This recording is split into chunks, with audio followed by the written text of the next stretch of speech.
El doble A. Sí, sí. Bueno, a las 8:43 de la mañana está con nosotros el profesor Antonio Siriaco, que a las 9:43. Está hoy con unos ¿qué te pasa? A las 9:43 de la mañana. Está restando la vida. Está con nosotros el profesor Siriaco, que va a hablar con nosotros sobre el doble sueldo, ¿no? Y los gastos navideños, de cómo la gente pues asume este ingreso extra y a qué lo destina.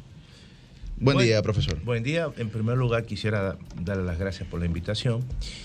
Y entrando al tema, generalmente hay que decir lo siguiente.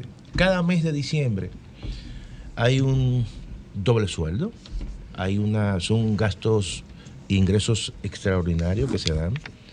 Y eso es estacionar en la economía, porque se produce cada mes de diciembre. Muchas veces decimos, ay, hay mucha gente en la calle, se está gastando mucho, pero eso ocurre cada año y cada mes de diciembre de todos los años. Este año el gobierno anunció regalía doble sueldo por 25.000 millones de pesos. Si tú asumes que la nómina anda por ese monto, estamos hablando de que solamente el sector público va a lanzar a la calle, y lanzará a la calle en este mes de diciembre, 50.000 millones de pesos. Si tú asumes que el sector privado, cuando tú observas la tesorería de la seguridad social y lo que se cotiza de forma formal, estamos hablando de unos 30.000 millones por el sector privado, estamos hablando de 80.000 millones. Pero también hay un sector informal, que ese sector informal tú puedes decir, bueno, hay 15.000, 20.000. Sentido general, en este mes, posiblemente las estimaciones que uno ha hecho es que esté circulando en el mes de diciembre alrededor de 100.000 millones de pesos. La brisita navideña se llama eso. Y eso claramente todos sabemos lo que ocurre. Hay una publicidad que se duplica, hay una publicidad que se torna incluso y se traduce en un consumo compulsivo, en un gasto compulsivo. Muchas veces tú vas a los supermercados con un listado y sale con el doble de ese listado. Paquete, si llega con hambre, problema. Claro, todo eso es parte, pero además, fíjense que ha venido, eso viene, antecede el Black Friday. Y viene también el Cyber Monday. Todo eso ya forma parte de una cultura de consumo que se viene arraigando en las sociedades y es una cultura que se ha extendido a prácticamente la mayoría de los países occidentales. Y todo eso, en cierta manera, es una presión para los bolsillos de la gente, para su planificación financiera. Muchas veces, cuando tú hablas con un experto en finanzas personales, siempre te dice, bueno, hay que ahorrar el 10% de su salario. O en otros casos, una proporción mayor cuando es doble sueldo. Pero muchas veces eso no se cumple por la presión que tienen los consumidores, por la presión que tienen los hogares. Y yo creo que el reverso de la moneda es que la gente gaste bien, que la gente gaste en función de sus prioridades. ¿No aporta eso a la inflación? ¿Es tanto dinero a la calle cuando se busca entonces contraer en alguna medida la economía? O sea, no hay forma de evitarlo, los precios suben, pero no se puede decir que es inflación, porque la inflación generalmente es un incremento de precios a través del tiempo, y estamos hablando de un solo mes. Pero luego entonces los precios retornan otra vez.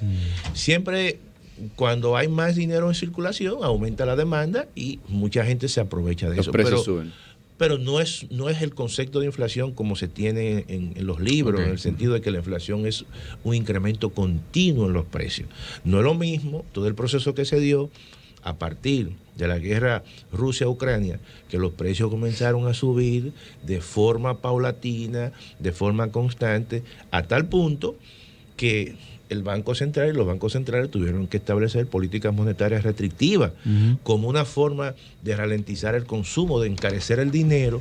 Y cuando tú vas a un banco ahora mismo a buscar dinero prestado para hacer un emprendimiento, te va a encontrar que el costo del dinero es mucho mayor. Eso te limita la inversión y te limita el consumo. Profesor, sobre eso mismo, sobre esa política monetaria restrictiva, en las últimas semanas ha incrementado el dólar. Sí.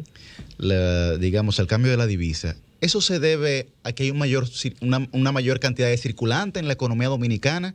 Y si eso se va a mantener solamente por el mes de diciembre, porque vimos que el Banco Central dijo que cerraba el periodo, digamos, de política monetaria restrictiva. Sí. ¿De cara al 2023 se mantendrá igual o no habrá o sí habrá aumento? No, yo creo que el tipo de cambio seguirá depreciándose de manera lenta y paulatina. Mira por qué. Porque se dio algo atípico. Cuando los bancos centrales, y en este caso la Reserva Federal de los Estados Unidos, comenzó a incrementar su tasa de política monetaria, que es la tasa de interés de referencia, eso provocó, y algo muy normal, que el Banco Central de la República Dominicana comenzara también a incrementar su tasa de política monetaria. Esa política, de hecho, y teóricamente debía de llevar también un incremento en la tasa de cambio, pero no ocurrió así.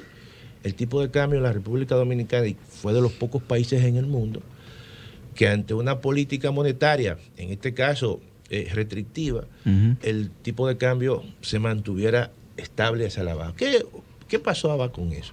O sea, no se depreció, todo lo contrario, se apreció. Eso significaba que durante los tiempos de pandemia, pospandemia, aquí hubo una entrada importante de divisas por parte del turismo, por parte incluso de las remesas, entró una parte importante de inversión extranjera, y el Banco Central lo que hizo fue una política de acumulación, compra de divisas. Y por eso es que tú encuentras que el Banco Central tiene una reserva que rondan casi los 14.000 millones de dólares. Eso le permitió al banco, concomitantemente con esa afluencia de dólares, mantener un tipo de cambio hacia la baja y una presión, obviamente. Porque no estaba en el mercado directamente, claro, esa divisa. No, claro, pero los bancos comerciales tenían una cantidad impresionante de dólares. Ahora, ¿qué ocurre? Que esa situación también provoca que los sectores que están expuestos al exterior, que su principal negocio son la compra y venta de divisas, es decir, por ejemplo, el sector zona franca, que es en dólares, la remesa es en dólares, el turismo es en dólares.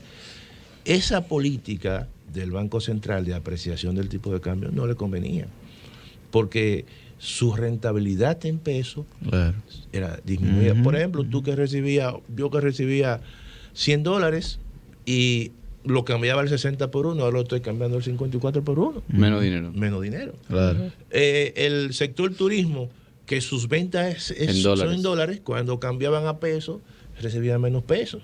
Por lo tanto, su rentabilidad en pesos disminuía. Y eso no es sostenible. Y por eso es que tú encuentras ahora que hay una reversión, como es normal. Generalmente en economías como la nuestra, en vez de una apreciación del tipo de cambio, lo normal es que se vaya depreciando lentamente, porque tú tienes sectores que están orientados hacia el exterior, sectores muy importantes. O sea, le podemos decir a la gente, profesor, que comience a comprar dólares.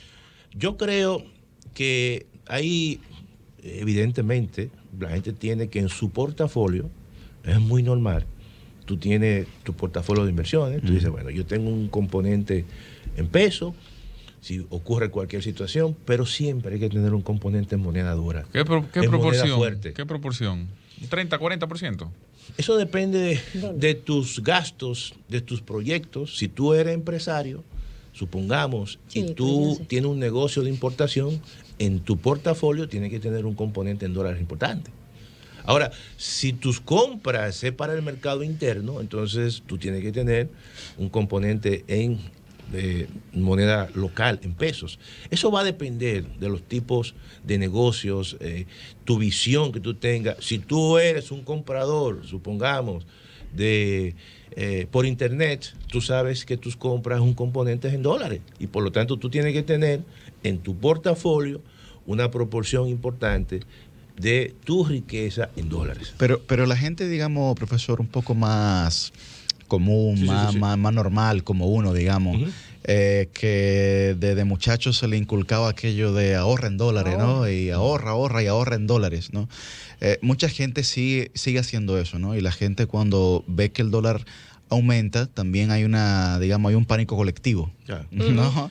Sí, mira. Que cambia el patrón conductual sí, también. Sí. Qué bueno que tú haces esa pregunta, porque en nuestros imaginarios, generalmente, y en el imaginario de la gente común y corriente, asocia crisis cuando hay una depreciación del tipo de cambio. Cuando de repente en el año 2003 aquí hubo un proceso de quiebra de los bancos, el dólar se disparó a 60 por 1. La gente lo que decía, la gente común y corriente decía, no, la cosa está mala. ¿Y por qué?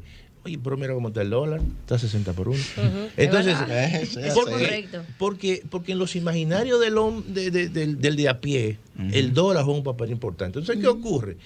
Y por eso es que en nuestros imaginarios, y es lógico, la gente quiere tener siempre sus dólares, la gente quiere dar su viajecito, la gente quiere tener su visa, la gente quiere de repente estudiar, trabajar en Estados Unidos, pero eso es muy común, no solamente en la República Dominicana, sino en el entorno del Caribe y aquellos que están en la zona dólar.